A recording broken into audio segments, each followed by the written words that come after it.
네, 오늘 말씀의 제목은 어린 아기와 젖먹이들의 입에서라는 말씀을 통해서 함께 말씀을 나누고자 합니다. 예수님께서 예루살렘 성에 입성하시고 나서 또다시 이제 주님 성전에 또 다시 입성하게 됩니다.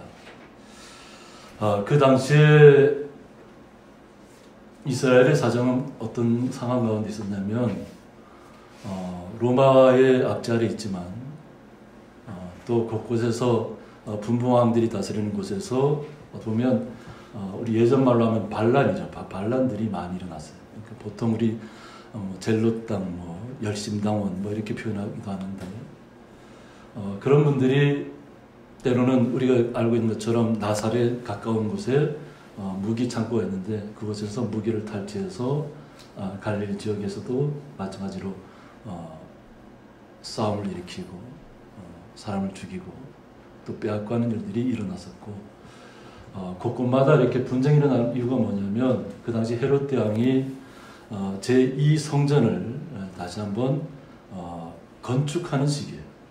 근데 그 전까지만 해도 그냥 소박한 대리석으로 만들어서 그런 성전의 모습이었는데 그리스의 문화를 보았다는 거죠.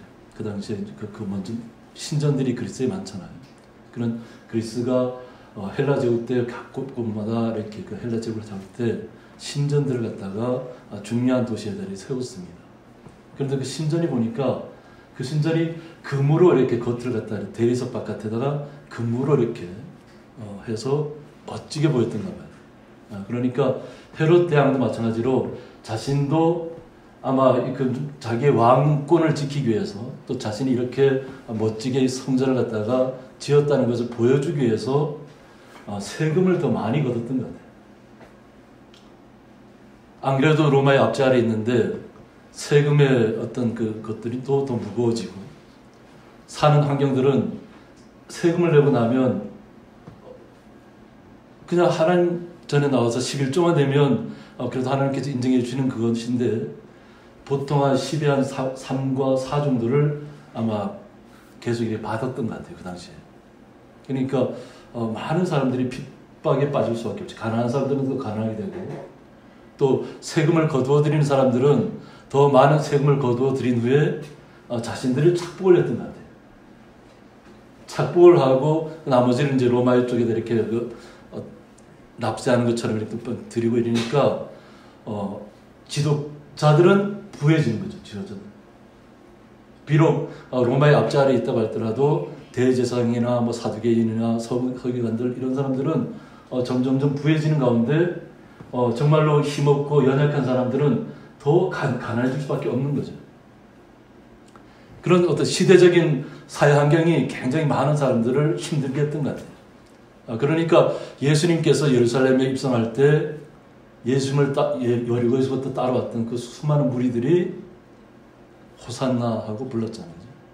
보통 우리가 그 히브리어로는 호시아나라고 우리가 지난 시간에 말씀했던 것처럼 호시아나 하고 정말 절박한 마음에서 우리를 구원해달라. 이제 그분들은 어떻게 보면 성인들이잖아요. 그죠? 많은 분이 따라왔는데 그들은 성인들이에요.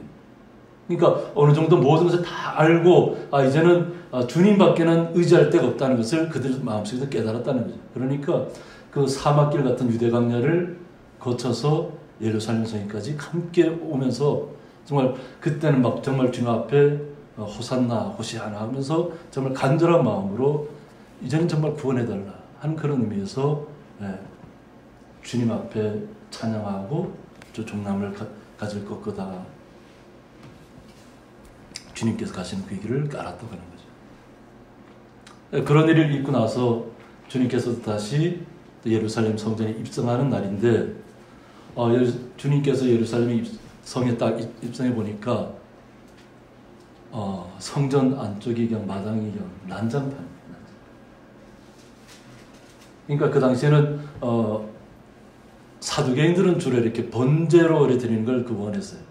근데 바리새인들 서기관들 입장에서는 또 로마의 어떤 세켈로 해서 성전을 바치는 그것을 또 선호했다고 하는 거죠. 그러다 보니까 로마의 화폐가 있던 사람들도 다 이스라엘의 돈으로 바꿔야 되는 거예요. 세켈로. 생킬로 바꾸어서 그것을 갖다가 보면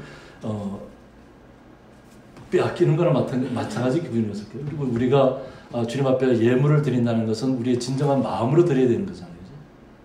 마음을 드렸을 때 되는데 이거는 어떻게 보면 뺏기는 것 같은 그런 마음으로 드렸을 수도 있어요. 세금을 바꾸는데 세계를 바꾸고 하는데 예전에는 원래 이렇게 그 안에서 원래 못하게 돼 있다는 거예요. 그러니까 감남산이라든가 그 주변의 어떤 그런 곳에서 가축들을 키우고 그런 곳에서 그냥 매매를 한 다음에 자기가 번제를 드리고 싶은 것을 성전까지 가져와서 제사장들에 드려서 제사장들이 그곳에서 묘를 따고 그래서 피를 흘리고 그리고 번제를 드렸는데 어느 순간부터 로마에게 더 많은 세금을 바쳐야 되다 보니까 더 많은 어떤 것을 받아들여야 되잖아요. 그러다 보니까 그 성전 안에까지 그냥 다 사람들, 그 장사하는 사람들을 다 끌어들인 것 같아요. 여기서는 학자마다 좀 이견을 달리하는 부분도 있어요. 그래도 그때까지도 예전대로 바깥에서 했다는 분도 있고, 아니다. 성전 안에 들어와서 그런 매매가 이루어졌다. 이렇게 학자들 간에도 서로 이렇게 분쟁이 있지만, 오늘 성경 말씀을 통해서 보면 이미 그 안에서 그런 일들이 벌어지고 있었다고 해요. 그러니까 주님께서는 정말 거룩한 주님의 성전을 왔다고 생각했는데 그 앞에 벌어져 있는 일들은 그냥 막 동물 소리가 막 들리고 그냥 막 돈을 바꾸는 소리가 막 들리고 그냥 뭐 시장 바닥 같은 그런 느낌의 어떤 느낌을 받았던 것 같아요. 그러니까 그런 과정을 보면서 주님께서 그 모든 것들을 그냥 다 둘러 엎으셨다.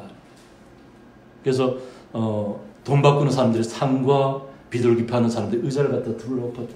그러니까 자기 앉아서 아마 그 사람들이 팔았던 것 같아요. 그죠? 그러니까 그걸 막 둘러 엎은 거죠. 그 사람 하는 사람들이 막 보면 예수님께서 화내는 모습을 아마 이 장면에서 우리가 목격하는 것 같아요. 이전까지는 이렇게 화내는 모습을 우리가 본 적이 없거든요. 그냥 가난한 자들, 연약한 자들, 병약한 자들을 가서 그들을 어루만져주고 그들을 바로 세워주고 그들을 치료하고 그들의 눈을 바로 뜨게 해주고 안진뱅이를 일으켜 세우고 그리고 죽었던 자도 살려내는 이 역사를 계속해서 이끌어왔는데 막상 성전에 와보니까 성전은 그렇지 않다고 하는 거죠. 그러니까 주님께서 그 모든 흥행들을 다 엎어버리신 거예요. 그래서 다 모든 사람을 내쫓으셨다. 그래서 예수님께서 그곳에서 채찍까지 만들어서 휘둘렀다 이렇게 표현하고 있어요. 채찍까지. 치료하고 새롭게 하고 변화를 주고 이렇게 세우는 분이 주님이었었는데 여기에서는 오히려 채찍을 들어서라도 그곳에서 매매하고 그냥 난장판을 만들어버린 그 사람들을 쫓아내고 있다고 합니다. 그러면서 주님께서 하시는 얘기가 뭐냐면 내 집은 기도하는 집이라. 주님 앞에 와서 기도하는 집인데 기도하는 집에 그냥 장사판을 만들어 놨다는 거예요. 난장판을 만들어. 그러니까 주님께서는 그것까지는 못 참으셨어요. 도저히 그 마음이 허락하지 않았던 거죠. 그나마 한 가닥 소망이라면 예루살렘에서 각 이스라엘에 다 흩어져 있던 사람들이 유월절을 앞두고는 다 예루살렘에 모이잖아요. 흩어졌던 유대인들이. 그리고 주님 앞에 와서 온전하게 자신들의 예물을 드리고 번제를 드리고 그리고 자신들이 기도하려고 찾아올 텐데 기도하려고 찾아오는 그 과정 속에서 보여진 건 뭐냐면 그냥 시장보다 더 바닥보다 더한 난장판이 벌어져 있다고 하는 거죠. 근데 그것을 대제사장과 바리새인과 서기관들이 다 묵인하고 있었다고 하는 거죠. 왜? 그것이 자기들의 수입이 되잖아요. 그러니까 이 사람들은 하나님 앞에 드려지는 것을 자기들의 수입으로 삼았다 그래요. 왜 그 당시에 폭동이 일어나고 하냐면 하나님의 전에 그 예물들의 예물들을 따로 이렇게 그것을 헐어서 빼내갔다는 일들이 있었다는 거예요. 그리고 자기 자신들이 치불했다는 거예요. 그러니까 하나님의 드렸다고 하는 것을 자신들이 보면 예전에 다 금이든지 뭐든지 다 예루살렘 성전에 갖고 들어가잖아요. 그죠? 그러고 나서 바벨론에다 이런 나라들이 쳐들어와서 그들이 빼앗아가는 거죠. 그곳에 있는 모든 금과 은과 모든 하나님 앞에 드려지는 것들을 다 그들이 빼앗아가는 건데, 지금은 그것을 위임받아서 대신 제사를 드려주고 있다는 대제사장과 서기관과 바리새인들이 자신들의 권력을 유지하기 위해서, 명예를 유지하기 위해서 뒤로 빼돌리고 있었다고 하는 거죠. 근데 사람들은 그것을 모르고 있는 거예요. 다른 곳에서는 그런 일이 벌어졌다 할지라도 예루살렘 성전에서는 그런 일이 벌어지지 않았어야 한다는 거죠. 근데 예수님 보시기에는 예수님께서 이미 그런 일들을 다 아셨겠죠. 그 당시에 막 밀란이 일어나고 뭐 열심당원들이 막 그렇게 빼앗아가는 걸 몰랐을 리가 없잖아요. 그런데 설마 예루살렘 성전에서까지 그런 일이 벌어질까 하고 생각했지만 막상 성전에서 그런 일이 벌어지고 있었다는 거예요. 그래서 말씀을 들어서 예수님께서 이야기하고 있다는 거죠. 그들에게 이르시되 내 집은 기도하는 집이라 일컬음을 받으리라 하였거늘 너희는 강도의 소굴을 만드는도다. 하나님께서 그들의 이스라엘 백성들에게 내 집은 기도하는 집이라, 만민이었습니다. 그리고 하나님 앞에 위로를 받고 응답받고 치유함을 받고 그래서 새롭게 돼서 자신들의 또 삶터로 돌아가는 그런 일들이 있어야 되는데 오히려 장사치들이 그것을 다 점령하고 있다는 거죠. 그러니까 거기에 대해서 강도의 소굴이라는 표현입니다. 강도의 소굴. 강도는 뭐예요? 그냥 빼앗는 거잖아요. 아무 이유도 없이. 자신의 유익만을 위해서 빼앗는 행동을 벌이고 있다는 거예요. 그러니까 예루살렘 성전이, 거룩한 성전이 강도의 소굴이 되었다는 거예요. 강도의 소굴.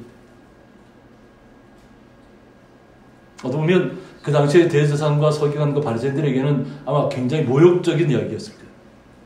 자신들이 그런 일을 벌이고 있는데 그것을 갖다 직접적으로 그렇게 얘기하는 사람이 없었는데 예수님이 와서 그런 얘기를 강도의 소굴을 만들고 있다고 직접적으로 그들을 향해서 얘기하고 있다. 그래서 우리가 성경 전체를 이렇게 살펴보고 공간보험서를 살펴보면 이때부터 더 예수님을 죽이려는 마음들이 더 강하게 그들에게서 나타났다. 이렇게. 어떻게 하면 예수님을 죽일까 걱정하고 있었는데 그 이때를 기점으로 더 확실하게 빨리 예수님을 없애지 않으면 안 되겠다는 그 마음들이 그때 일어났다는 거예요.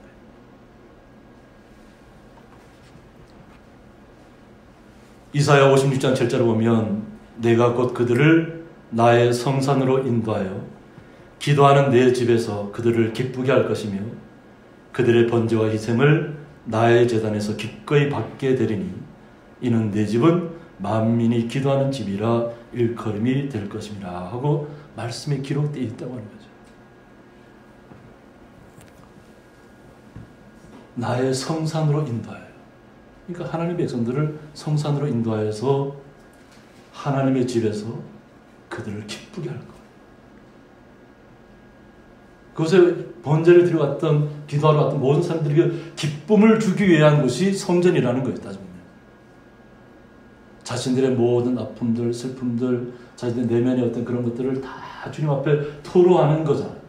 자신들의 예물을 드리면서.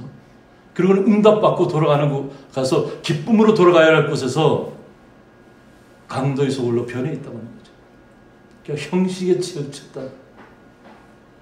그래서 성전을 짓기 위해서는 더 많은 생명을 거둬들여야 되고 자신의 치적을 이루기 위해서는 더 많은 사람들에게 이것을 보여주기 위해서 더 화려하게 꾸미려고 했다고 하는 거죠.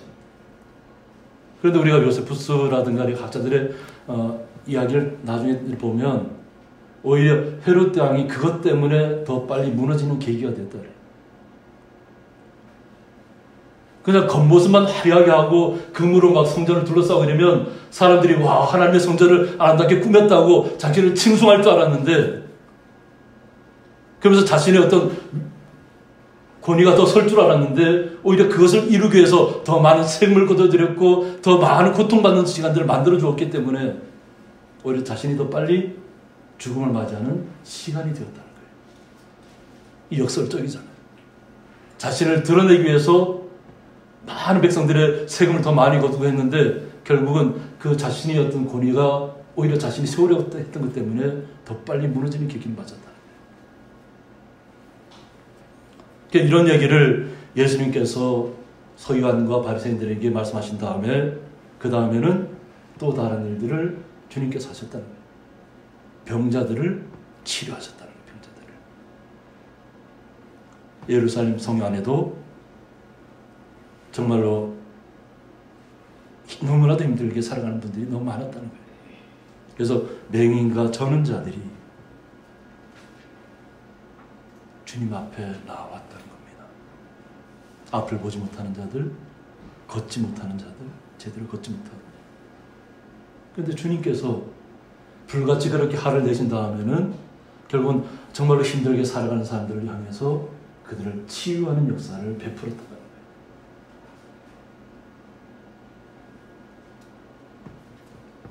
여기에서 놀라운 또 반전이 일어납니다.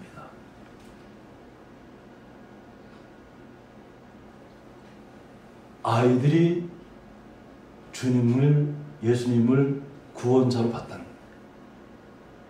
지금까지는 예수님을 따랐던, 그죠? 여리고에서부터 수없이 많이 따라왔던 그 무리들이 주님을 이제 구원해달라고 그렇게 간절하게 부르짖었는데, 지금은 어린아이들이 예루살렘에 다 몰려왔을 거 아니에요. 그죠? 유월절 맞아서 가족들의 손을 붙잡고 다 몰려왔을 텐데, 예수님께서 하시는 모든 일들이 아마 그들에게는 충격이었겠죠.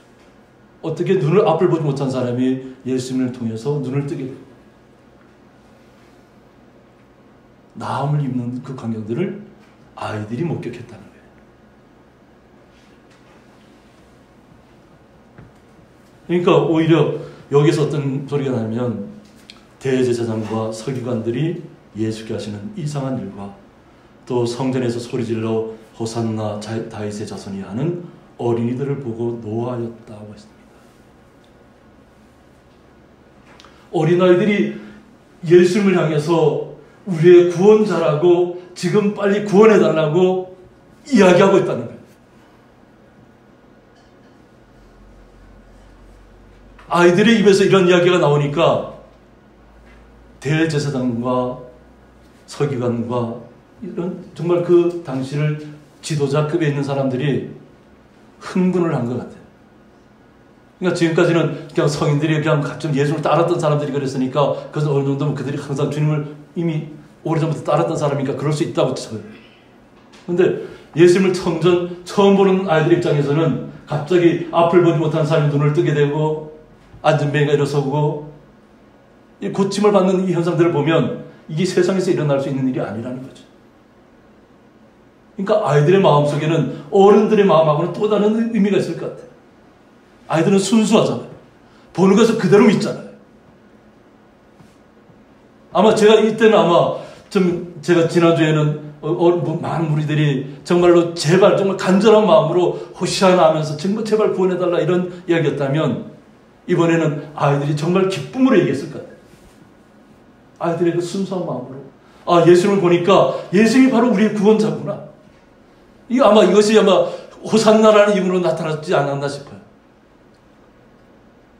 그냥 기쁨과 감사가 넘쳐서 아이들의 입술에서도 지금 구원해달라는 얘기가 나오고 있다. 구원해달라. 그러니까 그 당시 이스라엘의 환경이 얼마나 어려웠다는 것을 우리가 알 수 있는 상황이에요. 아이들의 입에서조차 우리를 구원해달라. 지금 구원해달라.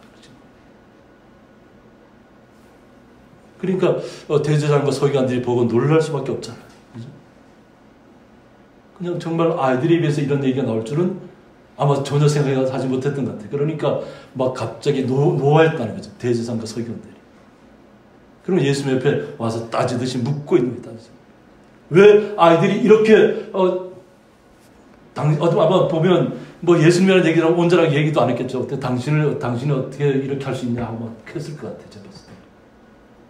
막 따지듯이 물었을 거예요. 당신 때문에 이런 일들이 왜 벌어졌냐고 하고 얘기했을 거예요. 근데 예수님께서 그들에게 말하기를 뭐라고 하냐면 맞다는 거죠. 그렇다 하고 얘기합니다.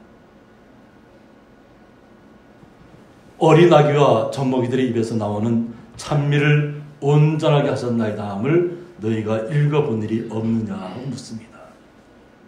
그러니까 예수님께서는 말씀으로 항상 대답하고 있잖아요. 그죠? 그들은 막 화가 나서 막 그냥 어떻게 보면 이성을 잃었을 수도 있죠. 그죠? 자신들의 어떤 생각도 못했던 일들이 자신들의 어떤 명예를 또 권력을 위협하는 일들이 지금 당장 눈앞에서 벌어지고 있으니까 거기에 막 흥분해서 노예에서 막 분이 차서 막 그랬을 텐데 예수님께서는 항상 어떻게 말씀으로 얘기합니다.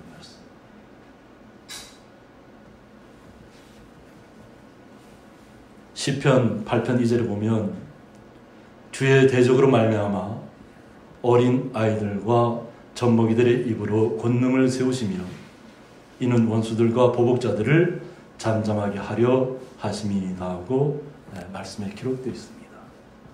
그러니까 항상 주님께서는 말씀으로 그들을 깨우치고 있다고 하는 말씀. 그러니까 예수님께서는 항상 모든 것을 아시는 분이죠. 그러니까 이성적으로 그들이 한번 자신들을 되돌아보라는 거죠.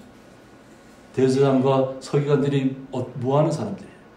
항상 말씀을 갖다 기록하는 사람들 아니에요. 그리고 말씀을 갖다가 온전하게 해석하려고 노력하는 사람들 아니에요. 아마 그 당시에는 우리는 이제 성경적인 것을 자꾸 이렇게 해석하려고 자꾸 노력하는데 그 당시에 있던 사람들은 온전하게 율법 토라만을 갖다가 기록하고 그대로 지키려고만 했던 사람들이에요. 어떻게 보면. 자신들의 생각에는 한 점 한 획도 빠뜨리면 안 된다고 생각하는 그거는 일들을 자신들이 기록한다고 하면서 말씀에 대해서는 전혀 모르고 있다고 합니다.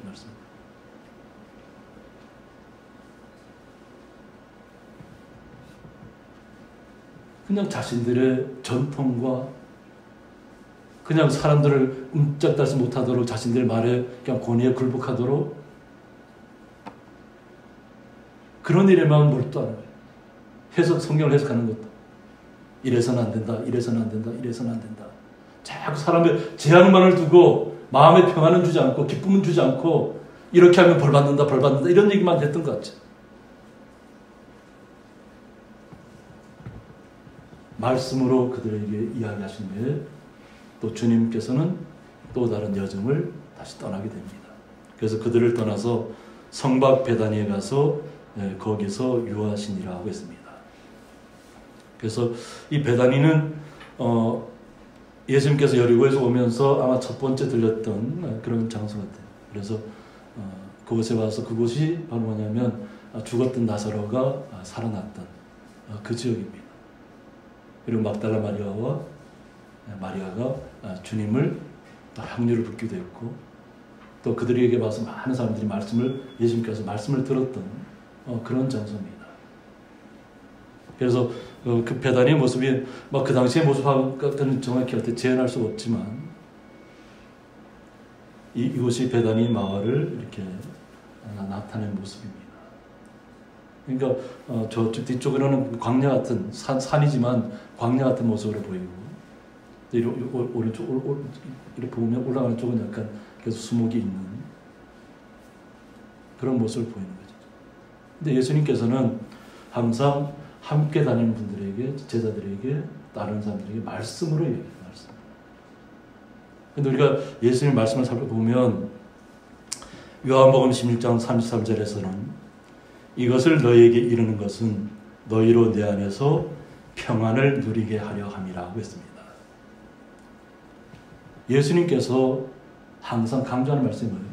내가 죽고 3일 만에 다시 살아날 것을 항상 이야기했다고 하는 거죠. 그래서 부활하실 것을 이야기하고 그러나서 이것을 계속해서 일렀다는 얘기는 뭐냐면 내 안에서 주님 안에서 평안을 누리게 하기 위함이라. 지금 그들은 항상 주님을 따르고 있잖아요. 눈앞에서 보고 있잖아요. 예수님. 그런데 주님께서는 이미 부활 승천하시고 성령을 임할 때까지를 내다보고 계시는 거예요. 항상 왜 이 말을 강조하냐면 너희들이 나중에 가서는 이 말을 깨달을 텐데 이것은 바로 내 안에서 평안을 누리게 하기 위해서 이 말을 계속하고 있다는 거예요. 반복적으로. 제자들이 듣기 싫은 소리가 어떻게 보면 이 소리였을 거예요. 예수님께서 죽으신다는 얘기가 가장 듣기 싫었을 얘기.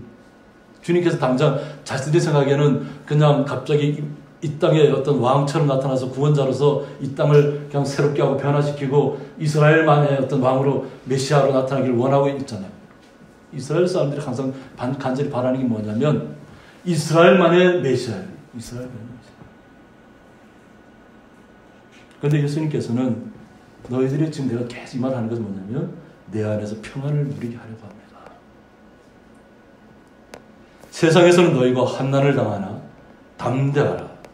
내가 세상을 이겼노라고 말씀하고 있습니다. 그런데 예수님께서 뭐래요? 세상에서는 너희가 환난을 당한다고 얘기해요. 예수님을 따르는 사람들은 환난을 당할 것이다. 그런데 어때? 환난을 당하더라도 담대하라.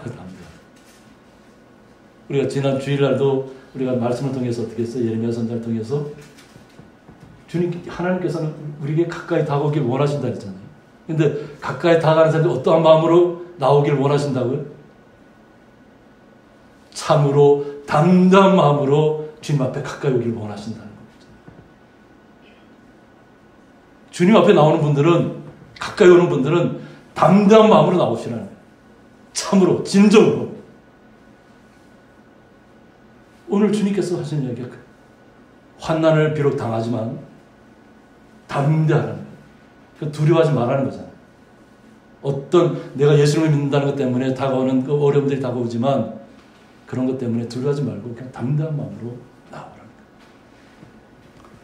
세상을 내가 이겼다고 얘기했어요. 내가 세상을 이겼다. 예수님께서는 이미 항상 부활 승천하시고 모든 세상을 다 주님께 통치하실 것을 내다보고 얘기하시는 거죠. 그러니까 제자들의 입장하고 예수님 입장하고는 자꾸 이렇게 상반되는 부분들이 있어요. 왜냐하면 제자들은 이해하지 못하는 부분들이 있거든요. 예수님께서 하신 말씀. 그러나 나중에 때가 되면 다 이해하게 될 날이 올 것이라는 거죠. 요한복음 16장 20절에서는 내가 진실로 너에게 이르노니 너희는 곡하고 애통하겠으나 예수님께서 진실로 얘기합니다. 이건 변기할 수 없는 얘기라는 거죠. 이것이 뭐냐면 내가 너희들을 위해서 죽을 것이라는 거예요. 그런데 이 죽음이 누구를 위한 것이냐면 온 세상을 위함이라는 거예요. 이스라엘만을 위해서 죽으시는 것이 아니라 온 세상을 위해서 주님께서 죽으신다고 하는 거예요. 그런데 이런 죽음을 당할 때 너희는 곡하고 애통하겠으나 예수님을 직접적으로 따랐던 사람들은 슬픔에 잠길 수밖에 없잖아요. 그죠? 때로는 도망을 갔던 사람도 있고, 그죠? 자기 살길 쫓아서 나갔던 자들도 있지만, 결국 다시 돌아오게 되지만, 예수님께서 뭐라고 그래요? 세상은 기뻐하리라. 당장 나를 따르는 너희들은 곡하고 애통하고 슬퍼할 가운데 처할 수 있지만, 세상은 기뻐하리라. 그러니까 하나님이 온 세상을 구원하시기 위해서 자신이 이 길을 오셨다는 것을 분명하고 명확하게 이야기하고 있다는 거예요. 너희는 근심하겠으나 너희 근심이 도리어 기쁨이 되리라. 그러니까 아마 이렇게 항상 예수님께서 함께하는 것이 있잖아요. 조용한 곳에 가서 따로 제자들과 따로 있는 곳. 오늘 본문에서는 베다니로 가서 이런 것처럼 조용한 곳에 이뤘을 때는 항상 그들의 마음을 온전하게 하고 있다는 거죠. 낮에 일어났던 일들은 그냥 한 일부분이에요. 주님께서 성전을 정화시키기 위해서 급격하게 화를 내셨지만 그러나 그것으로 끝나는 것이 아니라는 거죠. 너희는 근심하겠으나 주님이 당장 눈앞에서 죽음으로 통해서 사라지면 근심할 수밖에 없잖아요. 자신들이 그동안 주님을 따라서 주님께서 자신들의 눈앞에서 바로 실현적인 메시아고 왕으로 나타날 줄 알았는데 그것이 아니라는 것을 알게 되면 근심할 수밖에 없잖아요. 그런데 오히려 그 근심이 도리어 기쁨이 되리라. 다시 주님께서 부활하시고 그들에게 40일 동안 말씀으로 다시 한번 그들을 다 만나주시잖아요. 그들을 죽음을 두려워하지 않는 사람들로 말씀으로 세우고 있잖아요. 환난을 당할 것을 미리 알려주고 있잖아요. 그러나 그 환난으로 끝나는 것이 아니라는 것을 그들에게 직접 예수님께서 나타나서 보여주고 있잖아요. 이것을 항상 살아있는 동안에 말씀으로 증거하셨다는 겁니다. 그러니까 오늘 예루살렘 성전에서 일어났던 아이들도 마찬가지로 그것을 깨달았다는 거죠. 아, 우리의 구원자는 예수님이구나. 예수님께서 우리를 구원해 줘야 된다는 것을 아이의 입에서도 나오게 하는. 그러나 우리 주의 거룩한 성도들은 어떻죠?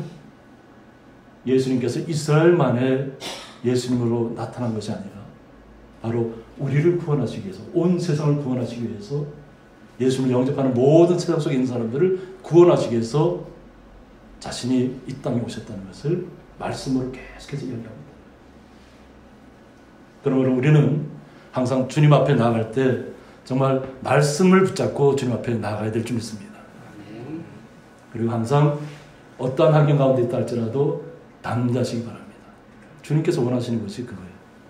그냥 불안에 떨고 휘청거리고 막 바람이 부는 대로 휘둘리는 것을 원하는 것이 아니라 그냥 어떠한 어려움이 다가오고 시련이 다가온다 할지라도 그냥 주님 때문에 저는 이 모든 것을 다 이겨낼 수 있다는 그 담대한 마음이 중요합니다. 그 마음을 마음속에 잘 간직하셔서 주님 앞에 항상 나올 때마다 주님 때문에 우리의 마음에 기쁨이 찾아오고 예배당에 나올 때까지만 해도 좀 어려운 문제를 갖고 나왔다 할지라도 돌아갈 때는 기쁨으로 돌아갈 수 있는 주의 거룩한 성도들 되시기를 주님의 이름으로 축원드립니다. 함께 기도하겠습니다. 어린 아기와 젖먹이들의 입에서라는 말씀을 통해서 주님께서 이 땅에 오신 참된 의미를 다시 한번 저희들이 말씀을 통해서 다시 한번 깨닫고 저희들의 마음속에 다시 한번 각인하고자 합니다. 주님, 저희들의 마음을 온전히 주의 말씀으로 충만하게 채워 주옵소서. 그래서 항상 주님 앞에 나올 때는 항상 담대한 마음으로 주님 앞에 나와서 간절히 주님만을 찬양하며 주님만을 높이는 자리에 서 있을 수 있도록 주의 성도들을 더욱더 힘있게 하시고 강하게 하시고 담대하게 하여 주옵소서. 예수님의 이름으로 기도드리옵나이다. 아멘.